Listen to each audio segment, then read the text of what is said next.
A lo largo de los siglos, los filósofos han utilizado las paradojas para llevarnos al límite de la razón y cortocircuitarnos más allá de lo que parece lógico o incluso posible. Las paradojas suponen un desafío para la mente. Podría decirse que se parecen a un nudo imposible de desatar, pero un nudo que nos obliga a pensar y replantearnos nuestros principios básicos y fundamentales. Las paradojas revelan fallos en nuestra forma de ver las cosas, son capaces de descubrirnos verdades ocultas y algunas veces sencillamente funcionan como un artificio que nos confunde y nos deja en un estado de perplejidad total. Son como espejos distorsionados de la lógica. Cuanto más intentamos entenderlas, más evidente se vuelve que algo en nuestro pensamiento se nos está escapando. Y por eso son tan valiosas en el sentido práctico, porque nos obligan a mirar de nuevo, a cuestionar lo que damos por hecho y a explorar los límites de nuestra propia comprensión. Las paradojas nos demuestran que el universo y nuestra propia mente están llenos de misterios mucho más profundos de lo que solemos imaginar. Y quizá la respuesta que buscamos no resida en resolver esa paradoja, sino en dejarla quieta y aprender a convivir con ella. Porque después de todo, la realidad no siempre se ajusta a nuestros esquemas lógicos. Y ahí es, precisamente, donde reside su mayor enigma.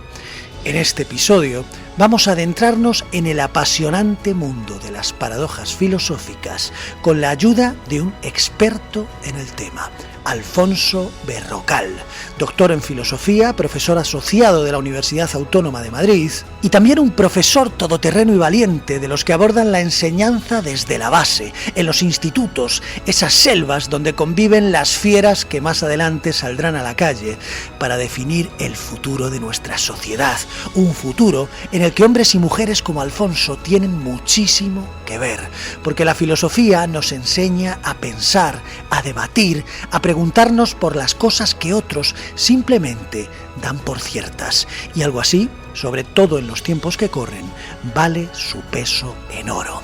Prepárense para un viaje que pondrá a prueba su lógica, su paciencia, y que quizá nos deje con más preguntas que respuestas al finalizar el día, porque, ¿qué diablos?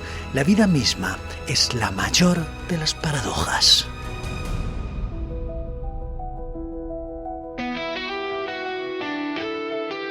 Hoy sabemos que hay distancias infranqueables, que la noche no tiene límites, que el universo se está expandiendo en la nada absoluta, en el rincón impredecible, en el error inconfesable, en la estadística confusa.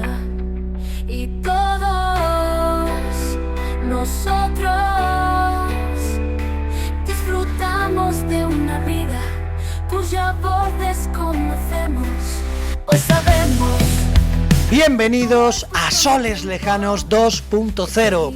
Les habla David Minayo desde el lado paradójico de las ondas. Como ya han escuchado, en el episodio de hoy vamos a adentrarnos en el extraordinario mundo de las paradojas filosóficas. Recuerden que si les gusta el programa, pueden suscribirse a través de los canales disponibles y seguirnos en X y en Facebook para convertir las redes sociales en un ágora donde, al igual que en la antigua Grecia, todo el mundo tenga su opinión, pero nadie sepa si es verdadera o falsa. Así que suscríbanse, síganos y preparen ahora sus mentes para resolver o no algunas de las preguntas más desconcertantes que nos ha planteado la filosofía. Porque al fin y al cabo, ¿qué sería de la vida sin un buen enigma que no tenga solución? Como siempre, comenzamos. El horizonte se cubre de un frío paño de polvo blanco, cuando todo lo que tiene nombre resulta impredecible, y el consejo se nos viste de rol, y las metáforas no saben excusa. En ese instante sabremos que hay distancias infranqueables, que la noche no tiene límites, que el universo se está expandiendo y no se encuentra en la nada absoluta, deshaciendo las maletas, inventando los caminos, actuando en una vida cuya voz desconocemos y debemos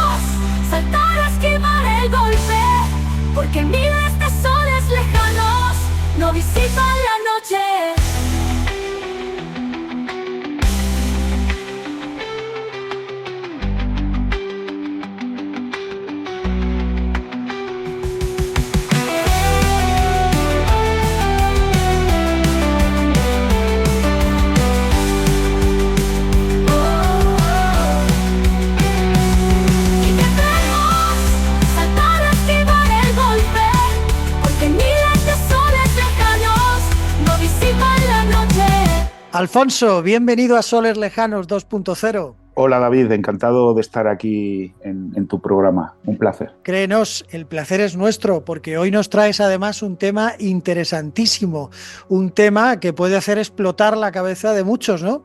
Que son las paradojas filosóficas. Cuéntanos, Alfonso, ¿qué es esto? ¿Qué es una paradoja? Bueno, pues una paradoja, como bueno, la propia palabra indica ya que es una afirmación contraria a la opinión o el sentido común, ¿no? Así que una paradoja en principio sería algo que choca contra nuestros procedimientos lógicos de razonamiento, es decir, contra la forma habitual que tenemos de razonar, ¿no? Uh-huh. Y normalmente se presenta siempre como una contradicción, que sería en principio irresoluble, ¿no? Aunque evidentemente, pues precisamente la labor de la filosofía, vamos, no es la única y principal, pero consistiría o estaría encaminada a resolver estas contradicciones, ¿no? Así que esos serían básicamente los ingredientes de una paradoja, ¿no? Romper nuestros procedimientos lógicos de razonamiento, ser una contradicción y aparentemente, en principio, digamos, ser irresoluble. Algo que es muy bueno para fomentar una mente creativa, una mente lógica y una mente crítica, ¿no? Sí, una mente crítica, una mente incisiva, ¿no? En principio, cuando se nos plantea una paradoja es como una invitación a pensar, digamos que fuera de lo que son nuestros procedimientos habituales de razonamiento, ¿no? Por emplear, incluso si quieres una expresión demasiado coloquial, pensar un poco fuera de nuestra zona de confort, ¿no? Claro. Por decirlo así. Claro. Bueno, pues Alfonso, a ver si nos haces explotar un poco el cerebro. Cuéntanos algo de algunas paradojas que sean interesantes. Bueno, pues hay algunas muy clásicas, ¿no? Seguramente la más antigua es la que se conoce como la paradoja del mentiroso, ¿no? O la paradoja de Epiménides. Bueno, esta paradoja se ha formulado de muchas maneras, ¿no? Había pensado una fórmula muy sencilla que consistiría en algo así como que alguien afirmase que todo lo que dice es mentira, ¿no? Buscamos una fórmula del tipo, mira, te voy a decir la verdad, yo siempre miento. Pues bien, ahí hay una paradoja, ¿no? O se rompe un poco porque una de dos, o si efectivamente estoy diciendo la verdad, pues no siempre miento, ¿no? Sería falsa la segunda parte, porque al menos una vez estoy diciendo la verdad. En el caso contrario, lo mismo, ¿no? Me estás recordando, Alfonso, a una película de 1986, que es una película icónica de mi infancia. Yo recuerdo haberla visto 30.000 veces, que es esa película Dentro del laberinto, protagonizada por David Bowie y por Jennifer Connelly. Hay una escena en la que la protagonista se enfrenta a dos puertas custodiadas por dos guardianes, y uno de ellos siempre dice la verdad y el otro siempre miente, y ella debe descubrir cuál es la puerta correcta para avanzar y solo puede hacer una pregunta a uno de ellos. Es una situación que está claramente inspirada por esta paradoja del mentiroso, donde una declaración se autocontradice, generando confusión sobre lo que es verdadero o falso. Claro, sí, en efecto, esa escena es una de las muchas formulaciones que ha tenido esta paradoja, ¿no? Es como si escribimos en una tarjeta, en un lado todo lo que dice la otra cara es verdadero y en el otro todo lo que dice la otra cara es falso, ¿no? Aquí la paradoja consiste un poco en lo que se llama la extensión del término, ¿no? Porque nosotros habitualmente estamos acostumbrados a razonar con términos que admiten grados, ¿no? O sea, cuando afirmamos que algo es muy bello o es menos bello, hay toda una graduación. Pero verdad y mentira son términos contradictorios, ¿no? Se excluyen a sí mismos, por lo tanto no hay una gradación posible. Es decir, cualquier persona que nos cuente una media verdad consideramos que es una mentira completa, ¿no? No hay medias verdades ni medias mentiras. Entonces, claro, la paradoja se construye un poco por esta contradicción de términos fundamentales entre verdad y mentira, ¿no? Podrían, incluso nuestros oyentes, si quieren ya empezar a calentarse la cabeza, pues pensar en términos como verdad, mentira, vida y muerte, finito, infinito, ¿no? Y de hecho, bueno, pues yo creo que alguna de las paradojas que vamos a ver hoy consisten precisamente en estas contradicciones esenciales, ¿no? Así que, bueno, esto no resuelve la paradoja, pero explica un poco por qué aparentemente es irresoluble, ¿no? O sea que no hay una puerta correcta. Bueno, en una situación así quizá podría haberla, ¿no? Pero habría, claro, que definir exactamente qué se entiende por verdad o qué es lo falso, ¿no? Claro. A raíz de la inteligencia artificial, de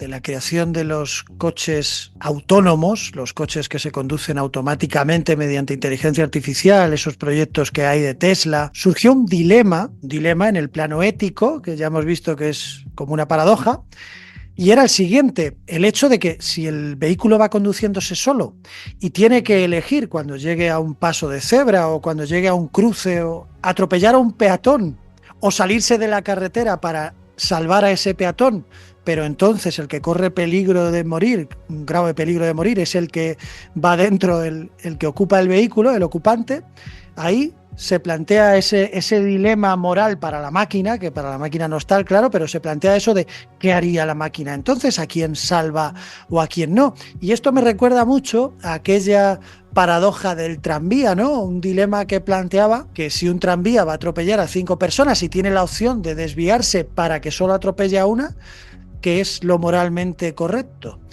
¿Cómo funciona esto? ¿Puedes explicarnos la paradoja del tranvía y cómo influye en ese plano ético de las personas? Sí, bueno, en el terreno de la ética muchas veces las paradojas las suelen pensar escuelas para intentar poner al límite las teorías de otras escuelas, ¿no? Y en esta paradoja del tranvía se enfrenta un poco pues, los principios kantianos con los utilitaristas, ¿no?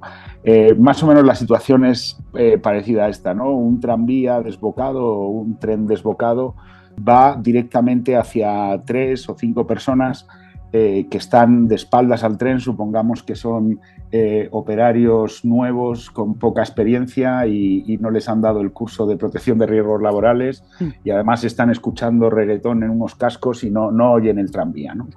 Y la única posibilidad que nos plantea el problema es que nosotros podemos accionar una palanca y provocar un cambio de vía. Pero al final de esa vía, si hacemos eso, atropellaría a una persona, digamos que una anciana que está cruzando, por ejemplo, entre las vías, ¿no? El problema que nos plantea en el fondo es si es moralmente aceptable sacrificar una vida para salvar 3.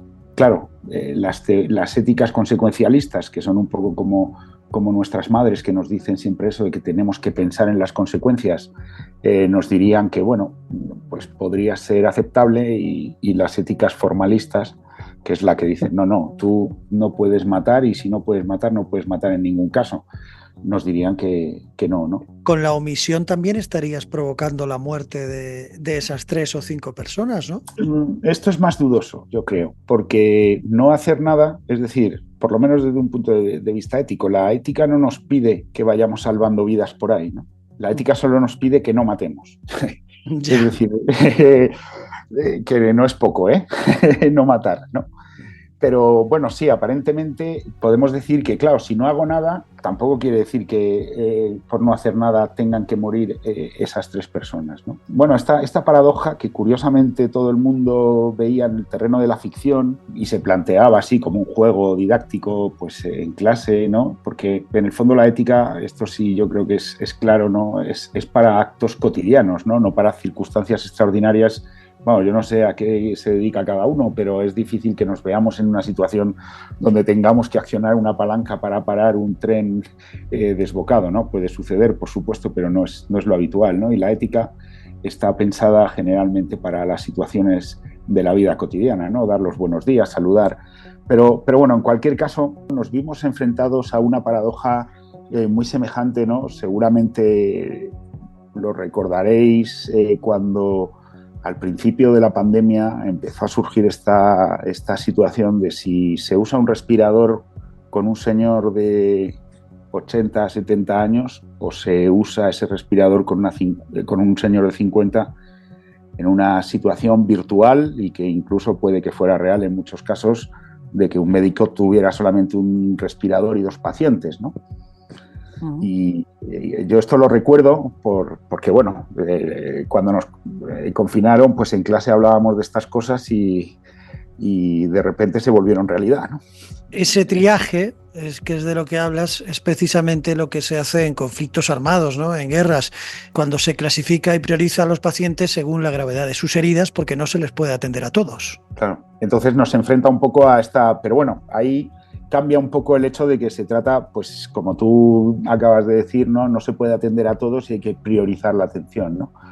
Pero en el caso este de la paradoja, bueno, yo creo que el problema es este, ¿no? Si es correcto matar o provocar la muerte de alguien para salvarla de otros, ¿no? Esto tiene también muchas formulaciones, ¿no? Ya, claro, dependiendo de los matices que uno añada, va acercándose a una postura u otra, ¿no? Bueno, pues si tenemos que salvar a un premio Nobel que ha investigado la vacuna de enfermedades terribles o el tratamiento de enfermedades terribles entre, bueno, pues un violador repugnante que está en la cárcel, podríamos quitarle la vida, arrancarle el hígado para hacerle un trasplante a la eminencia científica. Bueno, pues nos enfrenta efectivamente a un problema que desde el punto de vista moral encara difícil resolución. Hablas de la moral, Alfonso, y yo te pregunto, ¿es la moral algo objetivo o algo relativo? Bueno, pues en esto hay, como de todo, hay escuelas, ¿no? La moral, por decirlo brevemente, tiene el problema, uno de los problemas filosóficos fundamentales es, digamos, su justificación, ¿no? Es decir, su legitimación. Las normas morales siempre están muy claras, pero se justifican en torno a una idea del bien. La idea del bien ya es problemática porque hay bienes relativos. La felicidad es un bien, la riqueza es un bien, no sufrir es un bien, ¿no? De todo esto salen escuelas filosóficas, ¿no? Pero hubo un filósofo que fue Emmanuel Kant, que le dio la vuelta un poco a todo esto y buscó otro fundamento de las normas morales, ¿no? Que no fuera el bien, sino la justicia. Y yo creo que ahí ya se empiezan a aclarar un poco las cosas y que por lo menos sí existe una objetividad respecto a las normas morales, ¿no? Las normas morales que sean justas, y cuando decimos justas quiere decir que sean universales y válidas para todos los casos, son, por supuesto, claramente objetivas. Esta afirmación, si me lo permites, podría ser puesta en duda con otra paradoja, ¿no? Digamos que mentir está mal en todas las circunstancias, ¿no? Pero, ¿qué pasa si yo tuviera que mentir? Pues la paradoja se suele plantear con que en casa tenemos a un refugiado, vecino nuestro, al que apreciamos que es judío, y viene un militar de las SS a preguntarnos si tenemos en casa escondido a un judío. Claro, yo no puedo mentir. No puedo faltar a ese principio universal de no mentir, ¿no? ¿Pero qué hago? Bueno, pues es parecida a la del tranvía, pero en un sentido inverso. Alfonso, hay otra paradoja muy interesante que es la conocida como la paradoja del libre albedrío. Hoy en día, además, esto está muy de actualidad también, porque hay científicos que se cuestionan si en realidad existe o no el libre albedrío. Esta paradoja viene a decir que si cada evento o acción en el universo es causado por eventos anteriores, lo que se conoce como determinismo, entonces nuestras decisiones también estarían predeterminadas por las condiciones anteriores, incluyendo nuestra biología, nuestro ambiente y las experiencias previas. En ese caso, ¿cómo podemos decir que realmente tenemos libre albedrío si nuestras elecciones están inevitablemente determinadas por algo que escapa a nuestro control? Bueno, sí, esta es una paradoja larguísima en la historia del pensamiento, ¿no? Que seguramente empieza en la Edad Media y en torno a discusiones de tipo teológico, ¿no? Ha habido en este tema dos posiciones, ¿no? El hombre puede actuar libremente o el hombre está determinado ya desde su creación por Dios a condenarse o salvarse sin posibilidad de remedio, ¿no? Claro, por el destino. Decir. Hay un añadido también a la paradoja, y es que, por otro lado, si nuestras acciones no estuviesen determinadas por ninguna causa previa, entonces parecería que son completamente aleatorias o accidentales, lo cual tampoco parece ser una forma de verdadera libertad, ¿no? Claro, en efecto. Entonces, efectivamente es un problema, ¿no? Esto dio lugar a, bueno, pues toda una serie de discusiones, ¿no? Normalmente se asocia la pervivencia del libre albedrío con la tradición católica y la pervivencia de la predestinación con las tradiciones reformadas. Pero volviendo al punto de partida, ¿no? Si todo está determinado, no puedo yo ser libre, ¿no? Antes hablaba de Kant y Kant vuelve a plantear esta cuestión en lo que se conoce como una de sus antinomias, ¿no? Que podrían ser también una paradoja, ¿no? Y bueno, ¿no? Por decirlo de una forma así accesible para todos, ¿no? Quizá no seamos del todo libres, ¿no? Quizá estamos determinados, ¿no? Pero debemos de actuar y de pensar, porque por algo tenemos esa facultad de la razón, que al fin y al cabo pues es la que nos invita a afrontar todas estas cuestiones, como si lo seamos, ¿no? Como si lo fuéramos, quiero decir.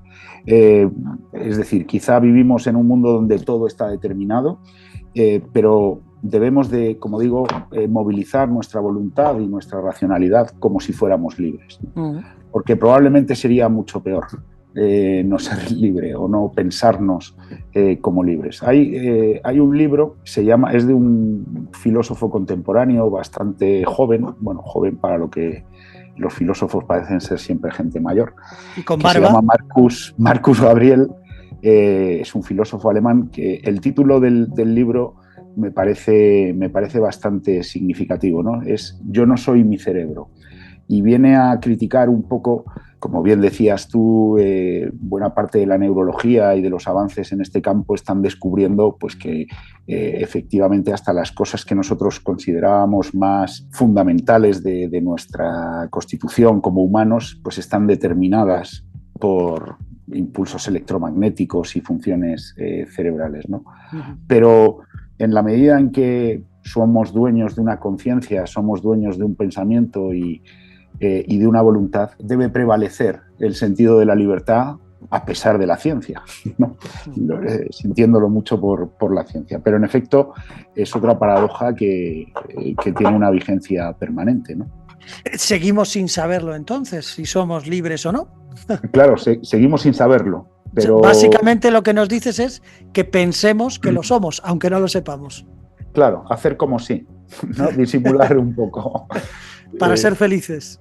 Para ser libres en primer lugar y efectivamente para ser felices. Porque en efecto nuestra libertad quizás sea saber conciliar un poco esas determinaciones que nos rodean, ¿no? No hay libertad sin responsabilidad, lo decías muy bien antes, ¿no? Si todo fueran impulsos azarosos de pues hoy me apetece un helado, mañana me apetece abrazar a alguien porque me parece especialmente atractivo mientras viene el autobús. Bueno, pues tampoco es eso la libertad, ¿no? La libertad implica una responsabilidad que en este contexto sería pues atender a las limitaciones y a las determinaciones del entorno, ¿no? Así que tendríamos que bregar un poco con eso para ser libres. En uno de mis poemas recuerdo que escribí hace tiempo, cuando yo trabajaba en la cárcel de Soto del Real en Madrid, me fijé en cómo las palomas entraban y salían de los muros sin siquiera cuestionarse lo que es la libertad, ¿no? Y ellas eran libres en ese contexto sin apenas saberlo, sin saberlo siquiera. Y cómo los presos desde la ventana las veían entrar y salir de los muros con total libertad y una y otra vez y una y otra vez, mientras ellos estaban anclados detrás de los barrotes. ¿Se puede ser libre sin saberlo también? Claro, bueno, mira, seguimos con Kant y acabas de mencionar esta imagen de la paloma y Kant se le asocia también esta metáfora, ¿no? Que dice que la paloma no vuela porque tenga alas, sino que vuela porque el aire se le resiste, ¿no? Así claro. Que en este sentido, pues somos libres porque hay determinaciones a nuestro alrededor, ¿no? Y el preso quizá no es libre en el momento en que está preso, pero bueno, de acuerdo con nuestros principios legales, ¿no? Se supone que está ahí para ser libre y para saber ser libre, que no es grano de anís, ¿no? Saber ser libre. Pues sí, esa desde luego es una gran reflexión. Hay que saber ser libre. Pero luego también está el hecho de que nuestro cerebro, nuestra mente tiene tanto poder que nosotros somos capaces de imaginar una situación o de encontrarnos en una situación mentalmente que el cuerpo no distingue de si es real o no. Por tanto, ese consejo que nos das de imaginarnos libres, es posible que nos haga libres. Bueno, imaginarnos, más bien, sí, actuar. O sabernos libres. Depende siempre de nuestras acciones, ¿no? Saber que siempre hay una posibilidad de actuar libremente, aunque sea más difícil, ¿no? Si no, los que dicen que obedecen órdenes y que hacen las cosas porque obedecen órdenes han ganado, ¿no? Si no tuviéramos esa libertad de poder elegir siempre otra acción posible, quizá más difícil, quizá más penosa para nosotros, que puede incluso reportarnos dolor y sufrimiento, que en el fondo una orden es como el determinismo, ¿no? Uno cuando está sujeto a una estructura de autoridad por encima de él, una orden es como una ley de la naturaleza, ¿no? Se tiene que acatar. Pero bueno, esto es un viejo tema como el de la ley natural que estaba ya en Santo Tomás, ¿no? Es legítimo que podamos negarnos a cumplir esas órdenes que van contra cuestiones fundamentales, no sé, como el respeto a la vida, la integridad física de los inocentes, ¿no? Me viene a la mente, yo creo que es el mejor ejemplo o el ejemplo por antonomasia de esto que estás hablando, que es el nazi Adolf Eichmann. No sé si te acuerdas de él, que era ese oficinista que tuvo un gran papel en la administración del régimen nazi porque su labor era crucial en la logística del Holocausto. Él prácticamente mandaba esos trenes que iban a los campos de concentración, ¿no? Era el encargado de coordinar la deportación de los judíos. Y él, en el juicio, dijo básicamente que lo único que hacía era cumplir órdenes. Y es que era verdad, lo único que hacía era cumplir órdenes, y el problema de Eichmann estaba en que no se planteaba qué había detrás de esas órdenes. Él simplemente las cumplía y ya está. Actuaba directamente como un autómata. Claro. Entonces, ¿cómo juzgamos a ese hombre, Alfonso? Bueno, pues lo juzgamos como tú mismo acabas de decir, ¿no? Que es un poco la tesis de Hannah Arendt, ¿no? En su célebre libro La banalidad del mal. Claro, que está basado en Eichmann, por cierto. En Jerusalén, claro, fue enviada allí de reportera para hacer un reportaje sobre eso. Uh-huh. Y bueno, a la pobre le dieron collejas por todas partes, ¿no? Porque ella parte de la tesis precisamente de que Eichmann no es un monstruo extraordinario, no es un ser demoníaco o maligno, sino que simplemente, como muy bien has descrito, es una pieza en un engranaje. Pero eso es lo que da más miedo, Alfonso. Claro, da miedo siempre que no exista precisamente esa pequeña gota de luz de libre albedrío donde él se plantee si realmente lo que está haciendo es lo correcto. Uh-huh. Así que, bueno, precisamente, bueno, hemos llegado a este terreno, ¿no? Pero vivimos en un tiempo donde los impulsos que recibimos y los estímulos por todas partes para actuar de una determinada manera, bueno, no sabemos quizá a dónde pueden empujarnos, ¿no? Pero siempre hay ese pequeño freno de emergencia que es el libre albedrío, considerar que somos libres, aunque a lo mejor la neurobiología diga que no lo somos del todo, en el que podemos negarnos, ¿no? Y esto, bueno, pues tiene una larguísima tradición en la historia del pensamiento, incluso de la literatura, ¿no? En el famoso relato de preferiría no hacerlo, ¿no? Pero se supone, o eso creían los griegos, que tenemos por encima unas divinidades que rigen sobre todas las cosas. Y ahí es donde nace la paradoja de la omnipotencia, ¿no? Sí. Bueno, esto tiene que ver con los atributos de lo divino. ¿Puede Dios crear algo todavía más grande que Él, puesto que lo puede todo? Claro, podemos decir, si un ser omnipotente puede hacer cualquier cosa, ¿puede crear una piedra que ni siquiera Él pueda levantar? Claro. Pero bueno, como no era única de los atributos divinos, los medievales llegaron a la conclusión de que, aunque Dios lo puede todo, dentro de ese poder se incluye, de alguna manera, que no pueda ir contra las propias leyes que él mismo ya ha creado, ¿no? Por ilustrarlo con un ejemplo, Dios no podría crear a un hombre de 40 años, así de la nada, ¿no? ¿Por qué? Pues porque para crear a un hombre de 40 años hace falta que tenga unos padres, hace falta que tenga una historia, ¿no? Hace falta que tenga una memoria, hace falta que haya hecho algo desde el nacimiento hasta esos 40 años. Sí. Y vamos, por tanto... Que básicamente Dios no puede ir en contra de la naturaleza.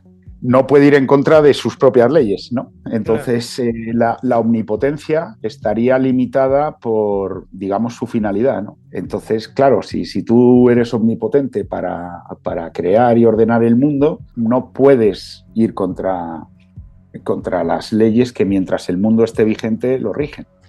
Supongo que esta es una de esas respuestas que dio la Iglesia en alguno de esos concilios que tanto le gustaba hacer, ¿no? Para explicar y para asentar sus dogmas en época medieval.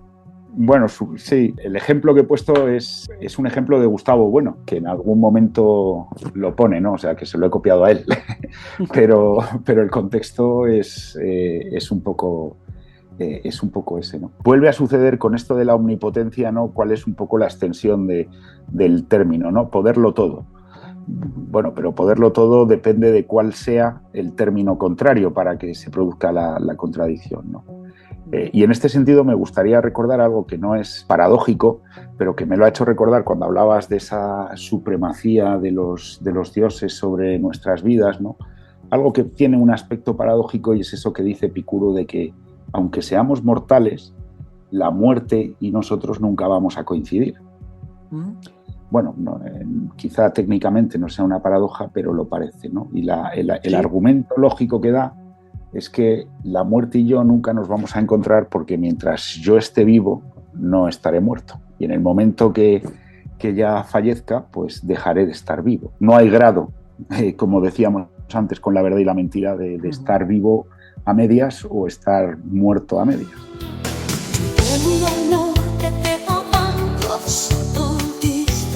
Alfonso, yo creo que nos has dado una clase bastante interesante. Igual puedes compartir con tus alumnos el podcast y te ahorras un día de estar allí sentado, se lo dejas puesto y te vas. Bueno, no, hombre, tanto no. Les pondré el podcast, pero para hablar de paradojas, ¿no? Sí me gustaría decir una cosilla, ¿no? Porque está bien que pensemos en paradojas, en dilemas, ¿no? Pero no es la esencia del pensamiento, ¿no? Está muy bien como ejercicio que pone a prueba el pensamiento, pone a prueba nuestra capacidad lógica, pero debemos de pensar, o sea, no podemos pensar que porque existen paradojas todo vale o no, hay una verdad y hay un compromiso con la verdad y las paradojas pues son muy entretenidas, pero eso no quiere decir que vivamos en el relativismo absoluto o que podamos caer en el escepticismo, ¿no? De hecho, ya Descartes deshizo para siempre el escepticismo, ¿no? De forma muy parecida a la paradoja del mentiroso con la que empezábamos, ¿no? Yo puedo dudar de todo, pero hay una cosa de la que no puedo dudar, aunque sea tan sencilla como el hecho mismo de estar vivo. Se nos quedan cosas en el tintero, como siempre digo, y yo te invito desde aquí a que vuelvas otro día y nos hables de alguna otra cosa, porque ya que la filosofía es tan amplia, seguro que tienes temas y temas de los que hablarnos muy, muy interesantes. Estaré encantado de poder compartir estos momentos tan interesantes contigo y de conversar, que es la conversación es el origen de la filosofía y es algo que debemos poner en práctica, ¿no? Eso lo decía Sócrates, ¿no? Que de hecho, por si algunos no lo saben, el gran filósofo Sócrates, que fue el maestro de Platón, no dejó ninguna obra escrita y sabemos de él gracias a su alumno. Exacto, bueno, no solo no dejó ninguna obra escrita, sino que estaba totalmente en contra de que se escribiera, porque consideraba que al escribir nos olvidamos de las cosas. Sí. Y hay cosas de las que no podemos olvidarnos. Alfonso, un abrazo muy fuerte y te esperamos pronto de nuevo. Ha sido todo un placer tenerte con nosotros. El placer ha sido mío. Un abrazo para ti también, David. Y a ustedes, gracias por acompañarnos y nunca olviden, como decía Antonio Porcia, que miles de soles lejanos no disipan la noche. Les espero en el próximo programa. Hasta pronto. When the air makes the trees fall, when the rocks fall from the mountain, and the horizon is covered from a cloth of white powder, when everything that has a name, it is unpredictable, and the advice is dressed in error,